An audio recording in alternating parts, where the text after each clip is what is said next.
है? Why is state so invested in your marriage? State is always scared of loose cannon. 1000 साल पहले एक relevance था उस इंस्टीट्यूशन का, तो आज 1000 साल बाद उस रेलेवेंस को रिविजिट करने की जरूरत जाहिर सी बात है यार। मतलब वो तब रेलेवेंट था तो अब भी रेलेवेंट हो, ये कोई जरूरी नहीं है। तो जो भी लोग पेट्रियार्कल इंस्टीट्यूशंस में बिलीव करते हैं, जो भी पेट्रियार्की में बिलीव करते हैं, उनको इस बात से बहुत प्रॉब्लम होती है कि औरतें जो हैं इंडिपेंडेंट हो रही हैं, औरतें जो है अपना करियर चुन रही हैं, करियर उनकी प्रायोरिटी हो रहा है। उनका फर्स्ट लॉजिक यही आता है इसके विरोध में कि यार अगर औरतें भी काम करेंगी, औरतें अगर घर पे ध्यान नहीं देंगी तो फैमिली टूट जाएगी। आओ जरा हम चले लॉजिक के नाम पे, एक नए आयाम पे, विज्ञान के मकाम पे, धरती पकाई और आसमान निचोड़ा, the fourth dimension with Sanjay Rajora. Sanjay भाई कितनी उम्र है आपकी? 52। तो शादी क्यों नहीं हुई? हुई मतलब कोई बीमारी तो है नहीं कि आपको उस वक्त ये बीमारी क्यों नहीं हुई। इट वॉज माई चॉइस, मैंने कभी करी नहीं। आप ये पूछ सकते हो कि आपकी ये चॉइस क्यों रही कि शादी नहीं करनी है, तो उसकी मेरे पास वजह है। पहली बात तो ये कि आप किसी से भी पूछ लो यार जो शादी के बारे में कि शादी क्यों करनी चाहिए, तो कोई खास जवाब उनके पास होता नहीं है। वो यही बोलते हैं कि यार सब करते हैं, शादी तो करनी ही होती है। And that for me is not a compelling logic. ये बात एक तरफ, शादी से मुझे शुरू से ही आइडियोलॉजिकल इश्यूज रहे हैं। जो शादी का जो इंस्टीट्यूशन है वो मर्दों को तो सर्व करता है, लेकिन औरतों के लिए वो इंस्टीट्यूशन बहुत ही एक्सप्लॉइटेटिव है। आप अपने चारों तरफ देख लें, अपने घरों में या अपने आसपास अपने रिश्तेदारियों में, the institution of marriage is lopsided, it is loaded heavily in favour of man. और ये आइडियोलॉजिकल प्रॉब्लम मेरे को शुरू से ही थी, and I did not want to be a part of that system. That is one reason. And secondly मुझे अगर बहुत ज़्यादा नरमी से बोला जाए तो दो किस्म के लोग होते हैं। एक वो जिनको शादी करनी चाहिए, एक वो जिनको नहीं करनी चाहिए। तो मुझे बहुत पहले ये लग गया था मैं वो हूँ, मुझे नहीं करनी चाहिए, क्योंकि मैं वो वाली सेट लाइफ जीने वाला बंदा हूँ नहीं, मैं नहीं जी सकता। सॉरी, वन सेकंड, मैं एक पॉइंट क्लैरिफाई करना चाहूँगा। व्हेन यू आर सेइंग शादी, आर यू सेइंग कि यू डोंट एग्री कि टू पार्टनर्स लिविंग टुगेदर, और आर यू सेइंग कि दो पार्टनर इकट्ठे रह सकते हैं सारी उम्र, बट वो 7 फेरे और निकाह इन सब की ज़रूरत नहीं है? जी, मैं यही कह रहा हूँ। मतलब रहने को जो जिसके साथ रहना चाहता है, व्हाट इज स्टॉपिंग देम? क्यों हम इस तरीके की जंजीरें के चारों तरफ उन्हें बांधना चाहते हैं कि you have to undergo a ceremony जिसमें सब शामिल हों और फिर आप एक लीगली वेडेड कपल हो जाओ। और वैसे तो लोग मैरिज ने रेलेवेंस खो ही दिया है, लोग तो लिव इन में रह ही रहे हैं। ना सिर्फ हेट्रोसेक्सुअल कपल रह रहे हैं बल्कि होमोसेक्सुअल कपल भी लिव इन में रह रहे हैं। तो और अकेले भी रह रहे हैं, औरतें बहुत अकेली रह रही हैं, आदमी भी बहुत अकेले रह रहे हैं। तो मेरा उस पूरे जो पूरा एक मैरिज का एक सोशल स्ट्रक्चर है ना, वो प्रॉब्लमेटिक है। अगर आप उसको ठीक से एग्जामिन करें तो marriage actually works in the favour of state. एक मोटी सी बात है, आप ये देखेंगे अगर आपने किसी से भी शादी करनी है, अ, अब सब चीज़ों को आप इंडिया की कॉन्टेक्स्ट में ले लें क्योंकि मैं वहीं रहा हूँ ज़्यादा, तो मैं वहीं की बात करूँगा। अगर आप किसी से भी शादी करना डिसाइड करते हैं तो आप किसी से भी कर सकते हैं। अ, मतलब मोटे मोटे तौर पे कानूनन हक तो ये है ही। अब उसके बीच में क्या क्या हो रहा है वो अलग बात है कि इंटर रिलीजियस मैरिज हो रही है, लव जिहाद हो रहा है। I am not talking about that because this episode is not about that.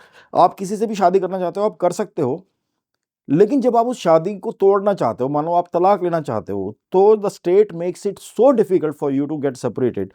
आपको रीज़न देना होता है कि आप क्यों अलग हो रहे हो, और जो आप रीज़न देते हो कि जब तक वो रीज़न ये नहीं है कि भाई मार कुटाई होती है, फिजिकल वायलेंस होता है और दहेज के लिए कुछ सताया जा रहा है, या और कोई ट्रॉमेटिक रीज़न जब तक आप नहीं देते हो, उसके बावजूद भी, मतलब ये रीज़न देने के बावजूद भी जो जुडिशरी है, जो लोग कोर्ट में जाके सेपरेशन करना चाह रहे हैं, वो इनको एडवाइस करती है कि देखो यार ट्राई करो कि साथ में ही चल जाए।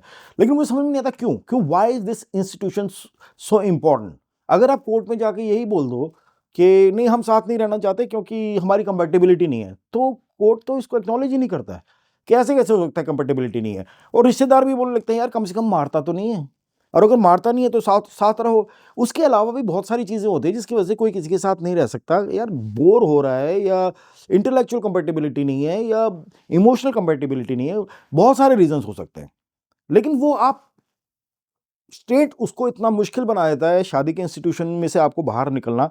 तो ये सोचना चाहिए, ये सोचने की ज़रूरत है कि ऐसा क्यों है, why is state so invested in your marriage.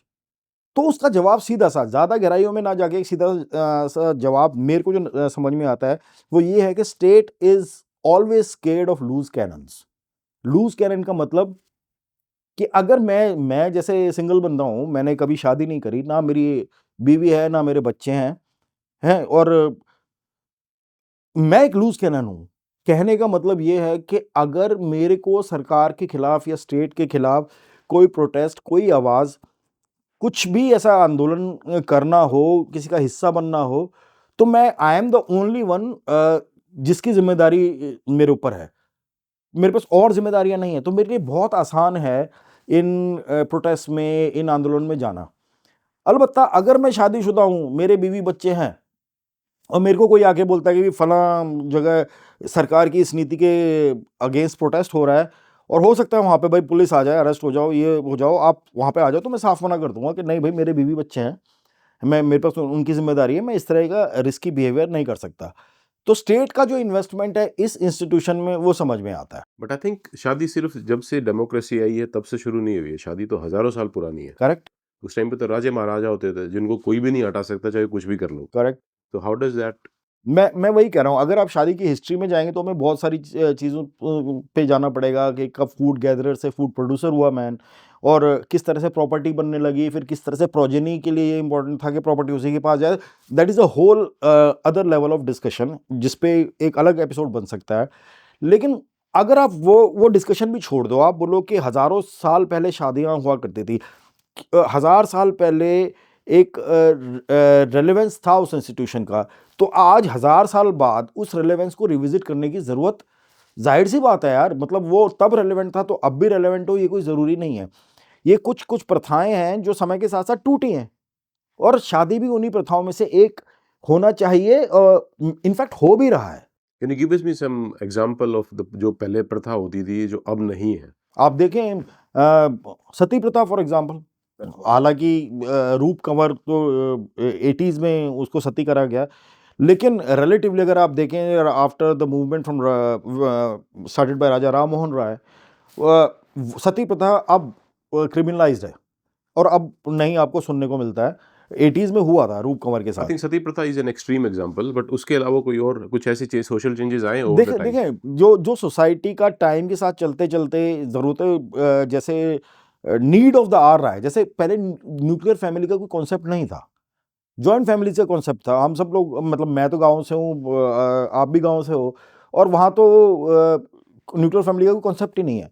Joint families में सब लोग रहते हैं। लेकिन जैसे ही जैसे शहरीकरण हुआ और लोगों की नौकरियां अलग अलग दूर दराज शहरों में लगने लगी, लोग अपनी अपनी फैमिली को लेके जाने लगे, तो न्यूक्लियर फैमिली भी बन गई। तो उस तरह से जो जॉइंट फैमिली वाला कॉन्सेप्ट है उसमें क्रैक आया। वो कॉन्सेप्ट अब शहरों में इतना ज़्यादा देखने को नहीं मिलता है। होता है, अभी भी होता है, जो लोग पुराने ट्रेडिशंस को पकड़ के बैठना चाहते हैं वो बैठते हैं अभी भी, लेकिन वो अब धीरे धीरे कम होता चला जा रहा है।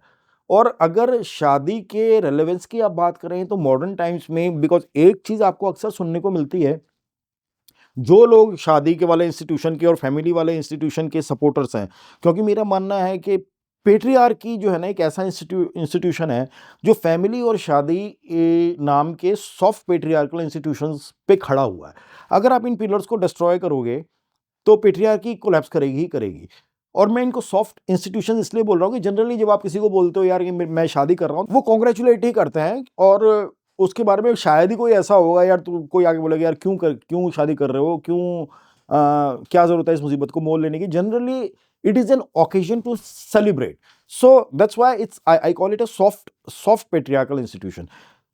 तो जो भी लोग पेट्रियार्कल इंस्टीट्यूशंस में बिलीव करते हैं, जो भी पेट्रियार्की में बिलीव करते हैं, उनको इस बात से बहुत प्रॉब्लम होती है कि औरतें जो हैं इंडिपेंडेंट हो रही हैं, औरतें जो हैं अपना करियर चुन रही हैं, करियर उनकी प्रायोरिटी हो रहा है। उनका फर्स्ट लॉजिक यही आता है इसके विरोध में कि यार अगर औरतें भी काम करेंगी, औरतें अगर घर पे ध्यान नहीं देंगी तो फैमिली टूट जाएगी।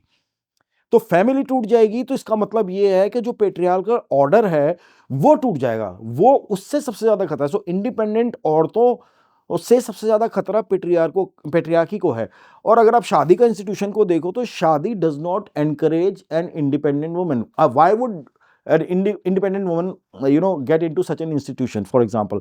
क्योंकि आपने देखा होगा कि शादी होती है लड़की की, अपनी पूरी जिंदगी जहाँ पे उसने बिताई है 25-26 साल तक, उसको छोड़ छाड़ के वो अपने पति के घर पे आ जाती है, अक्सर जॉइंट फैमिलीज में, और सारे तौर तरीके उसको वहाँ के अपनाने पड़ते हैं।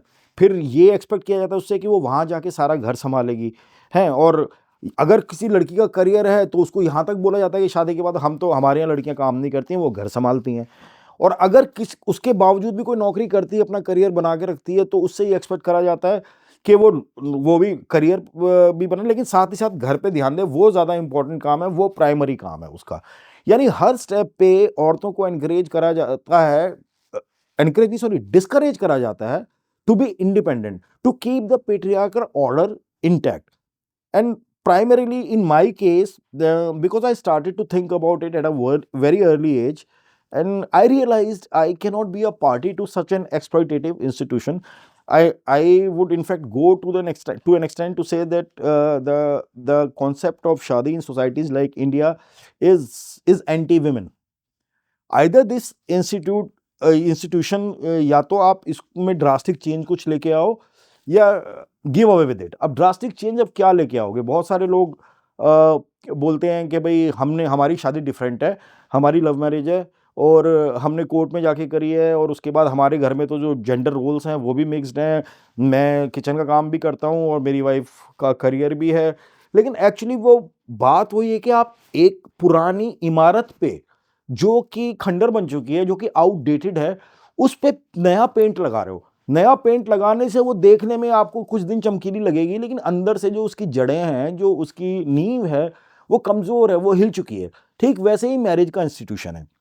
ये रहा पॉलिटिकल डिफरेंस मेरा मैरिज के इंस्टीट्यूशन से। जी बोलो। आई थिंक एक रीजन मैरिज का ये भी है कि it creates a resistance before a person walks out of relationship. कि मान लो अगर लिव इन पार्टनर है तो कोई भी एक दिन उठ के चला जाएगा और बोलेगा आज से इकट्ठे नहीं रहेंगे, बिल्कुल। बट गुस्से में हो जाते हैं कई बार और फिर वापस आना मुश्किल हो जाता है एंड ऑल दैट। बट शादी का इंस्टीट्यूशन आई थिंक उसका रीज़न ये है कि there are so much resistance legally socially कि इजीली लोग इतना बड़ा डिसीजन ले नहीं पाते। It has its pros and cons as well, but I think there is an advantage of having a proper legal marriage because then आप 4 बार सोचोगे इतना बड़ा कदम उठाने से तो पहले। फिर मुझे आप ये बताओ कि जिस इंस्टीट्यूशन में आप रहना नहीं चाह रहे, वहाँ पे आपको जबरदस्ती रखा जा रहा है, आपका दम नहीं घुटेगा उसमें? नहीं, उसमें ज़बरदस्ती की बात नहीं है, उसमें ये है कि आप इम्पल्सिवली कोई भी डिसीजन ना लें, आपको बहुत सोचें, रेजिस्टेंस क्रिएट होती है उससे, and that adds to the value के family I stage think together. मेरे भी बहुत रिलेशनशिप्स रहे हैं लाइफ में, और मुझे नहीं लगता कि रिलेशनशिप में if people are in love and they respect each other, तो मुझे नहीं लगता उसमें भी कोई इम्पल्सिव कोई डिसीजन लेता है और निकल के चल देता है। लेकिन एट द सेम टाइम इसको तो फिर उसके प्रोज एंड कॉन्स भी है ना। अगर शादी नहीं हुई है, कोई पल्स में नाराज होकर चला गया, तो उसके पास ऑप्शन है वापस आने का भी, सॉरी बोल के वापस आ जाए, या अपनी गलतियों को एड्रेस करके वापस आ जाए। बट शादी में वापस नहीं आ सकते। शादी में मतलब आप फिर से वही तामझाम, अगर आप देखें कितने परसेंटेजेस में अगर बात करें तो कितने कपल्स हैं जो डिवोर्स हुए और उसके बाद वो रीयूनाइट हुए हैं वापस से। कितना मुश्किल हो जाता है। यूजुअली बिटर डिवोर्सेज होते हैं, प्रॉपर्टी का धंधा, एलिमनी का पंगा, ये सब होके वो डिवोर्स इतने बिटर हो जाते, बहुत बहुत कम डिवोर्सेज होते हैं जो म्यूचुअल क्या कहते हैं एग्रीमेंट से, म्यूचुअल कंसेंट से हो जाते हैं और एमिकेबल होते हैं। लेकिन ज़्यादातर में झगड़ेबाजी लगी रहती है। रिलेशनशिप में लोग वापस भी आ सकते हैं। आई थिंक 3 तलाक में भी सबसे बड़ी प्रॉब्लम आज के दिन यही बोली जाती है कि it is so easy for anyone to walk out, 3 बार तलाक बोलो और हो गया। The main resistance towards that thought process is कि there should be some resistance in the entire process. You can't just walk out 3 बार बोल के और बट निकल जाओ। 3 तलाक is a very bad example, because उसमें इम्पल्स में भी अगर आपसे 3 बार तलाक निकल गया तो मैरिज खत्म है। तो वो तो बहुत बुरा एग्जाम्पल है। But it again reiterates and proves my point that the institution of marriage जिसमें इज एंटी वुमन, आप 3 तलाक हो या 24 तलाक हो, अलग अलग धर्मों में। और जब शादी के इंस्टीट्यूशन में रिलीजन घुसा दी जाती है, तो स्पेशली अगर हिंदू मैरिज में आप देखें और किसी भी मैरिज में देखें, लेकिन मैं क्योंकि I was born Hindu, now I am an atheist, तो I will talk about Hindu religion. जब उसमें रिलीजन घुसाया जाता है तो प्रैक्टिसेस घुसाई जाती हैं शादी की सेरेमनीज में, और वो सारी की सारी ब्राह्मणिकल प्रैक्टिसेस हैं। और जब हम लड़ने की बात करते हैं ब्राह्मणिकल पेट्रियार्की से, लेकिन एट द सेम टाइम हम ब्राह्मणिकल प्रैक्टिसेस को अपने शादी के नाम पे एक्सेप्ट भी करें अपनी लाइफ में, तो वो एक तरीके की ना एक मॉरल और इंटेलेक्चुअल हिपोक्रेसी है। रही बात उन लोगों की कि जो कोर्ट्स में शादियां करते हैं और जो ये ब्राह्मणिकल सिस्टम्स को नहीं लेके आते हैं, उनको मैं मतलब जैसे कि मैंने वो खंडर का एग्जांपल दिया कि जो इंस्टीट्यूशन की रेलेवेंस ही नहीं है। और और आज की डेट में तो आप लोगों के लाइफस्टाइल इस कदर चेंज हो चुके हैं। अब जैसे 1000 साल पहले की आप बात करते तब का लाइफस्टाइल और अब का लाइफस्टाइल बहुत डिफरेंट है। अभी तो हम होमोसेक्सुअलिटी को भी लीगल मानते हैं। अब लोग लिव इन में रहते हैं, people have fuck buddies, people have friends with benefits, ठीक है, हर किस्म का अरेंजमेंट लोगों के पास है। तो शादी करने की किसी के पास कोई वजह नज़र नहीं आती है। अब बहुत सारे लोग ये भी बोलते हैं कि आपने अगर प्रोक्रिएशन करना है तो यार ये तो सिंपल साइंस है, प्रोक्रिएशन करने के लिए क्या कहते हैं शादी करने की कोई ज़रूरत नहीं। शादी प्रोक्रिएशन का वो नहीं है, शादी एक्चुअली सोशल इंस्टीट्यूशन है जो स्टेट के लिए काम करता है। ये मैं मानता हूँ, हो सकता है आप डिफर करते हो। बहुत सारे लोग बोलेंगे ऐसे बिना शादी के बच्चे पैदा होने लग जाएंगे तो फिर तो एनार्की हो जाएगी, पता ही नहीं चलेगा कौन किसका है। वो एनार्की तो अभी भी हो रखी है, दुनिया में कहाँ एनार्की नहीं मची हुई है, ठीक है। और ये कुछ लोग कहते हैं कि जीवन साथी की तो ज़रूरत पड़ती है। भाई हमें सिर्फ लाइफ में जीवन साथी की ज़रूरत थोड़ी पड़ती है, हमें दोस्तों की भी ज़रूरत पड़ती है, हमें पेरेंट्स की भी ज़रूरत पड़ती है, हमें करियर की भी ज़रूरत पड़ती है, हमें अच्छी हेल्थ की भी ज़रूरत पड़ती है। सबके साथ हम एक एक सेरेमनी थोड़ी करते रहते हैं। ये जो जीवन साथी की ज़रूरत के लिए एक सेरेमनी करो, शादी करो, फिर उसी के तहत बच्चे पैदा करो, आप देख रहे हो एक एक जो ऑर्डर है उसमें बहुत सारी हिरार्कीज़ हैं। चाहे स्पेशली इंडिया में हिंदुइज्म में कास्ट की हिरार्की जो है वो है, और जेंडर रोल्स जो इस्टेब्लिश जेंडर रोल्स हैं उनको उनका परपेचुएशन है। और फिर वो औलादें होती हैं, फिर वो अपने बाप की औलादें होती हैं, फिर वो प्रॉपर्टी जा जाके उनके पास ही जाती है। तो औरतों को इस इक्वेशन में एक रॉ डील ही मिलती है। और कुछ लोग कहते हैं कि ऐसा भी मैंने सुना है मेरे को कि यार अभी तो नहीं, बुढ़ापे में ज़रूरत पड़ेगी बीवी बच्चों की। तो यार आप देखो, आप लोग खुद यहाँ पे प्रयास भाई, आप यहाँ स्कॉटलैंड में रहते हो, आपके पेरेंट्स वहाँ इंडिया में रहते हैं। कितने इंडियंस हैं जो अपने बूढ़े माँ बाप को इंडिया में छोड़ के अमेरिका, इंग्लैंड, पता नहीं कहाँ कहाँ रह रहे हैं, तो बुढ़ापे में औलाद तो साथ है नहीं। अब रही बात कि जीवन साथी, कि आपको कोई जीवन साथी चाहिए होता है, मेरे मेरे हिसाब से तो अगर आप किसी इंसान के साथ 40-50 साल रह चुके हो, तो फिर आपको बुढ़ापे में उसके अलावा बाकी सब कुछ चाहिए होता है, वो ही नहीं चाहिए होता है। और व्हाट अबाउट पीपल जिनका जीवन साथी अर्ली एज में उन्हें छोड़ के चला गया, डेथ हो गई, मान लो, उनका क्या? वो भी अपना जीवन काटते हैं। और बुढ़ापे में अगर आपको जीवन साथी चाहिए, तो फिर बुढ़ापे में शादी करो ना यार। फिर आप बुढ़ापे में, ताकि आगे 75-80 साल की उम्र में आपके पास कोई हो, उसके लिए आप 25 साल की उम्र में जाके शादी कर लो। इसका मैथमेटिक्स मेरे को समझ में नहीं आता है। अलबत्ता इसके अगर आप 85 साल के हो, 80 साल के हो, आपके पास पैसा है, तो आप नर्स रख लो। और अगर आपके पास बहुत लोग बोलेंगे जिनके पास पैसा नहीं है, तो आप मेरे को ये कह रहे हो कि बुढ़ापे में वो लोग जिनके पास पैसा ना हो, वो बुढ़ापे में अपनी दुर्गति से बचने के लिए 25 साल की उम्र में शादी कर लें। It doesn't work for me. तो अगर मैं 85 साल का हो जाता हूँ और मेरे आसपास मतलब मेरा कोई जीवन साथी नहीं है और मैं बीमार हूँ, तो मेरे पास 4-5 साल की जो भी लाइफ बची हुई है वो काट लेंगे यार। लेकिन मैंने उससे पहले की जो अपनी ज़िंदगी आज़ाद बिताई है, वैसे बिताई है जैसे मैं बिताना चाहता हूँ। वो ज़िम्मेदारियाँ उठाई हैं जो मैं उठाना चाहता हूँ, ना कि वो ज़िम्मेदारियाँ जो एक इंस्टीट्यूशन के चलते मेरे सर पे आके पड़ गई हैं, और फिर चाहे मैं उनसे निकलना चाहूँ, मैं निकल ना पाऊँ।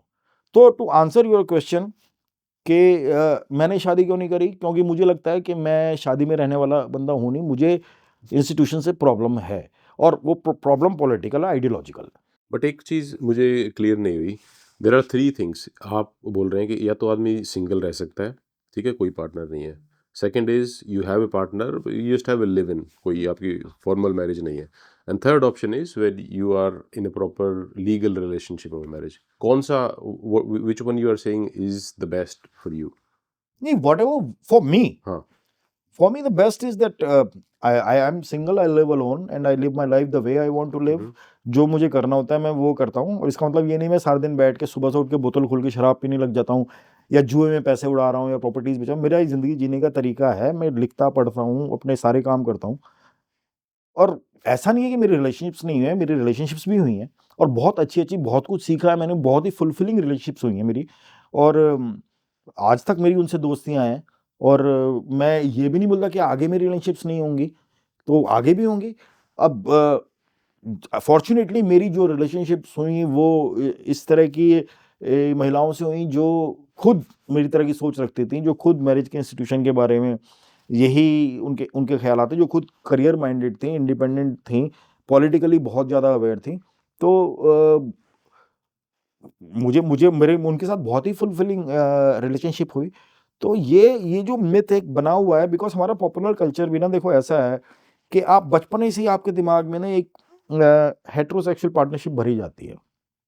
आप टीवी पे एडवर्टाइजमेंट्स देख लो, तो अगर कोई मान लो लाइफ इंश्योरेंस भी बेच रहा है, तो उसका एडवर्टाइजमेंट इस ऐसे बनेगा कि हस्बैंड, वाइफ और बच्चा या बच्ची हैं, और वो एक फैमिली की यूनिट दिखाई जाएगी, हाउ कि लाइफ इंश्योरेंस पॉलिसी बेचने के लिए। उसकी कोई ज़रूरत नहीं है दिखाने की, ठीक है? और सिनेमा में आप देखो, फ़िल्में देखने जाओ, उसमें हीरो है, हीरोइन है, उनके बीच में रोमांस हो रहा है, फिर उनकी शादी हो रही है, कोई-कोई तो पिक्चरें पूरी शादी-शादी पे बनी हुई हैं, हम आपके हैं कौन और हम साथ-साथ हैं, पूरी पिक्चर में शादियाँ ही होई जा रही हैं और पूरा परिवार उन पे नाच ही रहा है।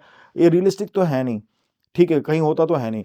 लेकिन ये जो इमेजेस हैं, जब हमको बचपन से ये इमेजेस हमारे दिमाग में भरी-भरी जाती हैं, तो हमारा क्वेश्चन करने की जो एबिलिटी है, वो दबती चली जाती है। और हमको by the time we have finished our education, we have gotten into our job, by the time we are in our mid 20s, हमारे दिमाग की ये कंडीशनिंग हो चुकी होती है कि नेक्स्ट स्टेप हमारा यही है कि पूरा परिवार नाचे धिक-तक, धिक-तक, धिक-तना। हम साथ-साथ हैं, हम आपके हैं कौन, हमारे घर में बने। और उसके बाद जब शादी हो जाती है, तो फिर हमारी कंडीशनिंग ये होके रखी होती है कि भई अब बच्चा पैदा करो। मुझे तो समझ में नहीं आता है कि आस-पास के रिश्तेदारों को क्या लेना है, शादी को किसी के 3 साल हो गए, 4 साल हो गए, बोले गुड न्यूज़ कब कब दे रहे हो आके, ये होता है ना हमारे यहाँ पे। अब वो बच्चा पैदा होते ही गुड न्यूज़ कैसे हो जाएगा? वो तो 14-15 साल बाद पता चलेगा ना कि गुड न्यूज़ है या बैड न्यूज़ है। पता चला एकदम आवारा गुंडा निकला, तो कहाँ से गुड न्यूज़ हो जाएगी वो? तो ये इस तरह के नैरेटिव जो हमारे हमारे यहाँ बने हुए हैं, ये कंडीशनिंग भी है बहुत ज़्यादा। और क्योंकि बचपन में भी इसको आपको क्वेश्चन नहीं, आप रहते एक फैमिली में हो जहाँ पे डैड हैं, मॉम हैं, उनके मॉम डैड हैं, आपके दादा-दादी हैं, आस-पास जो हैं उनके सब हैं। तो दिस एंटायर एनवायरनमेंट ही आपके दिमाग की खिड़कियाँ बंद कर देता है, आपको कंडीशन कर देता है ये सोचने के लिए कि भाई नेक्स्ट स्टेप, लॉजिकल स्टेप तो यही है। मेरे को नहीं लगा कभी कि ये नेक्स्ट लॉजिकल स्टेप है, और मुझे पता भी नहीं चला कब जितनी मैं 52 का हो गया, और ऐसे ही पता भी नहीं चलेगा मैं if I am alive I will be 72, it's over. तो मैं बच गया ना कि मुझे ज़िम्मेदारियाँ नहीं उठानी पड़ी। कुछ लोग, हाँ, एक ने मेरे को ये भी कहा था कि तुम डरपोक हो। मैंने कहा वो कैसे? कि तुम ज़िम्मेदारियाँ उठाने से डरते हो। मुझे दुनिया में एक आदमी बताओ जो आके आपको कहे कि भैया मैं बहुत फ्री हूँ, मुझे ज़िम्मेदारियाँ उठानी है, लाओ मेरे सर पे ज़िम्मेदारियाँ डालो। कोई मिलेगा आपको ऐसा? मैं तो नहीं हूँ ऐसा कि फालतू की ज़िम्मेदारियाँ लूँ। मैं ज़िम्मेदारियाँ वो लूँगा जो मुझे लेने का मन है, और जो मैं अपने काम से ले भी रहा हूँ, और जितना हो सकता है मेरे से मैं करता हूँ, और वो ज़िम्मेदारियाँ भी उतना ही लेता हूँ जितना मेरे जीने में वो अड़ंगा ना लगाए। लेकिन यू कांट एस्केप द ज़िम्मेदारियाँ दैट द इंस्टीट्यूशन ऑफ शादी, family and progeny puts on you. So, what advice finally would you give to someone from Gen Z or future generation? जेन ज़ी को तो मैं क्या एडवाइस, जेन ज़ी से ज़्यादा तो स्पिरिचुअल जनरेशन ही मैंने नहीं देखी है। हैं, वो तो पता नहीं अलग।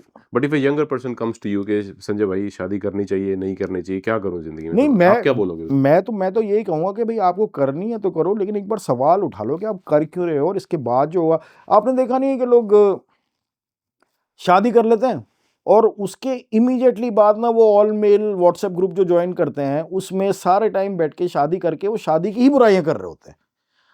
काफ़ी कुछ तो उसमें झूठ होता है, क्योंकि ये भी एक रिचुअल टाइप माना गया है कि मतलब अनसेड रिचुअल बन गया है कि शादी होते ही आपको ना बीवी की बुराइयां, शादी की बुराइयां, कि आपकी आज़ादी चली गई है, आपके बोलने की वो होंगे, बीवी के सामने आर्गुमेंट हो तो चुप हो जाओ, बीवी कुछ भी बोले उसको हाँ बोल दो, इन लॉज की वो बुराई करो कि मेरी सास आ गई तो मुझे अब बर्तन धोने पड़ रहे हैं, ये सब करना पड़ रहा है, और अपने आप को विक्टिम दिखाना है उसमें कि आप मैरिज के इंस्टीट्यूशन के विक्टिम हो। तो ये इतना बड़ा मजाक और इतनी बड़ी हिपोक्रेसी मेरे को लगती है इन मर्दों की कि मैरिज के इंस्टीट्यूशन के सबसे ज़्यादा फायदे इनको मिल रहे हैं और विक्टिम कोई और है, लेकिन ये अपने आप को विक्टिम बना रहे हैं। तो ये एक बहुत ही कॉम्प्लिकेटेड और सड़े हुए इंस्टीट्यूशन की निशानी है, और मैं इसमें कंट्रीब्यूट नहीं करना चाहता। आपने सवाल पूछा था, मैंने इतना बड़ा लेक्चर दे दिया कि मैंने शादी क्यों नहीं करी। बॉटम में मैं आपको ये भी कह सकता था मेरी मर्जी, नहीं कर रहा, करवा के दिखा दो ज़बरदस्ती। नहीं, but out of the 3 choices, staying single, staying in a live in और अ मैरिज, अगर आपको कैटेगराइज प्रायोरिटाइज करना हो तो कौन सी, व्हिच वन वुड बी? वो स्टेइंग इन मैरिज तो मेरी लाइफ से निकाल ही दो, क्योंकि वो तो चैप्टर मैंने कभी खोला ही नहीं। बाकी जो दो staying single and live in, ये सब मैं तो एक्चुअली लिव इन भी नहीं रहना चाहता, but that is my personal problem because I am too independent, I am too stuck in my own ways. I have been living alone for more than 30 years in my life. तो वो एक personal वो है, पर ये सब depend करता है कि ज़िंदगी में आप कहाँ हो, किस दौर में हो, मेंटल सिचुएशन आपकी क्या है, आपको जो दूसरा इंसान है जिसके साथ लिव इन करने उसके साथ कितना कंफर्टेबल फील कर रहे हो। तो ये तो बहुत सारे फैक्टर्स पर डिपेंड करता है। इसके बारे में कोई मैं वो नहीं बना सकता कि मेरा तो रूल ये है कि मैं लिव इन में रहूँगा ही नहीं, या मैं जो है सिंगल ही रहूँगा, ऐसा कुछ रूल नहीं है। बट हाँ, ये शादी वाला जो पचड़ा है इसमें मैं नहीं पड़ूंगा, इससे मेरी ज़िंदगी काफ़ी आसान हो गई है। और अगर आप, इसका मतलब ये नहीं है आप किसी से प्यार नहीं कर सकते, आपका कोई कंपेनियन नहीं हो सकता, आपका कोई जीवन साथी नहीं हो सकता, इसका मतलब ये कतई भी नहीं है। शादी समथिंग एल्स।